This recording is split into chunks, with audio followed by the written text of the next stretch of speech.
गले के पिछले हिस्से में बलगम का आना, बार बार गला साफ करने की ज़रूरत महसूस होना और बलगम और रेशे की वजह से रात को नींद में ना सो पाना, ऐसी बहुत सारी प्रॉब्लम्स हैं जिनका हल मैं आपके साथ शेयर कर रही हूँ। चैनल पर नए हैं, पहली बार देख रहे हैं तो मज़ीद वीडियो देखने के लिए सब्सक्राइब कर लें और सब्सक्राइब करने के बाद बेल आइकन के बटन को ज़रूर दबा दें। बिस्मिल्लाहिर्रहमानिर्रहीम। अस्सलाम वालेकुम व्यूअर्स, कैसे हैं आप सब? उम्मीद करती हूँ सब खैरियत से होंगे। जैसा कि मौसम चेंज हो रहा है तो सबका गला ख़राब हो रहा है। मेरे साथ भी ये मसला था, इसीलिए मैं वीडियो आप लोगों के साथ शेयर कर रही हूँ क्योंकि मेरे बहुत सारे फ्रेंड्स के साथ ये मसला हो सकता है। जैसे ही हमारा गला ख़राब होता है, गले में रेशा बलगम आनी शुरू होती है, हम लोग क्या करते हैं, मेडिसिन इस्तेमाल करनी शुरू कर देते हैं, एंटीबायोटिक का इस्तेमाल करते हैं। इन्फेक्शन ख़त्म होने के साथ साथ बहुत सारे साइड इफ़ेक्ट छोड़ जाती हैं। एंटीबायोटिक्स, कोई भी मेडिसिन, कोई भी सिरप ऐसा इस्तेमाल करने की बजाय आप सबसे पहले होम रेमेडी का इस्तेमाल करके देखें।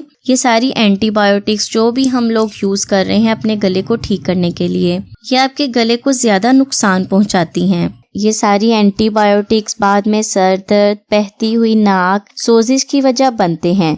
छोटे से वायरल इन्फेक्शन को ख़त्म करते करते हम बहुत बड़ी मुश्किल में फंस जाते हैं। अगर आप मेडिसिन का सहारा लेंगे तो मज़ीद इन्फेक्शन हो सकता है। अगर इस बारे में मैं डिटेल से बात करूंगी तो वीडियो बहुत लंबी हो जाएगी। मेरी बहुत सी बहनें और भाई परेशान हो जाते हैं कि वीडियो इतनी लंबी हो गई है, वो वीडियो को स्किप करके देखते हैं।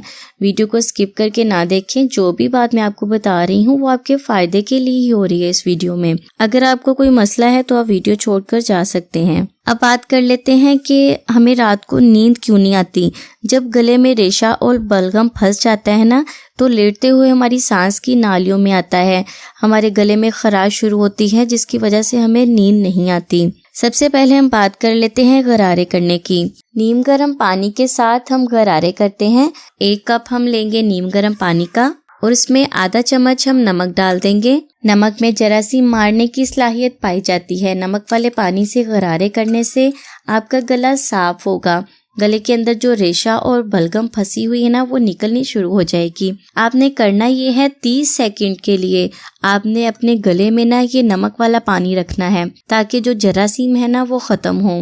नीम गर्म पानी बहुत इफेक्टिव तरीका है। सेकेंड रेमेडी जो आप लोगों के साथ शेयर कर रही हूँ, आपने बेबी शैम्पू का इस्तेमाल करना है। आपने 4 कप पानी में 1 चम्मच बेबी शैम्पू का डाल देना है, अच्छी तरह से मिक्स कर लेना है और उसे आपने अपने नाक को साफ करना है। उस पानी के साथ आपने अपने नाक को साफ करना है। बेबी शैम्पू में आपको इसलिए बोल रही हूँ क्योंकि जो दूसरी शैम्पू हैं उनमें बहुत सारे केमिकल्स यूज होते हैं। बेबी शैम्पू है वो इतनी आपकी इरिटेशन नहीं करेगा नाक में, आपके नाक को साफ करेगा, जरासीम खत्म करेगा। अगर नमक मिले पानी में आप बेबी शैम्पू का इस्तेमाल करें नीम गर्म पानी के साथ तो वो भी बेस्ट तरीका है क्योंकि नमक में भी जरासीम मारने की सलाहियत होती है और बेबी शैम्पू जब आप नीम गर्म पानी के साथ इसमें यूज करेंगे ना तो वो एक बेस्ट चीज बन जाएगी आपके नाक को साफ करने के लिए। अब बहुत ही एक इफेक्टिव रेमेडी है जो आप लोगों के साथ शेयर कर रही हूँ, वो है पायोडीन का इस्तेमाल। पायोडीन है जरासीम कुश होती है पायोडीन। इसका इस्तेमाल आप किस तरह से अपने नाक के रेशे और बलगम को ख़त्म करने के लिए करेंगे मैं आपको बताती हूँ। आपने करना ये है 4 से 5 ड्रॉप आपने पायोडीन के लेने हैं और 4 से 5 ड्रॉप्स ही आपने पानी के लेने हैं। मतलब 50% पानी और 50% आपने पायोडीन का इस्तेमाल करना है।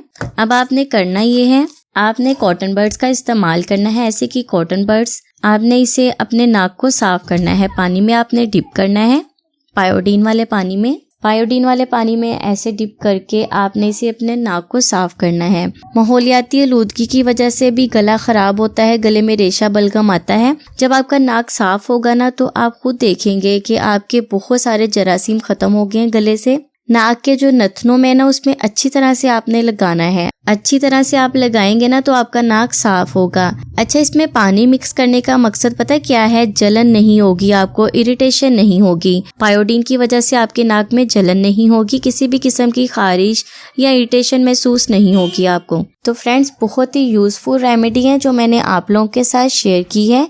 इसके साथ साथ आपने दूध, मलाई, लस्सी और डेयरी वाली चीज़ों से परहेज करनी है। लहसुन का आपने ज़्यादा इस्तेमाल करना है। तो फ्रेंड्स, ये थी मेरी आज की वीडियो। उम्मीद करती हूँ ये टोटके जैसे मेरे काम हैं, बिल्कुल आपके भी वैसे ही काम आएंगे। वीडियो को लाइक और दूसरों के साथ शेयर जरूर करें, ताकि बदलते हुए मौसम के साथ सबको इन प्रॉब्लम का सामना करना पड़ता है। और मुझे आप दुआओं में याद रखें।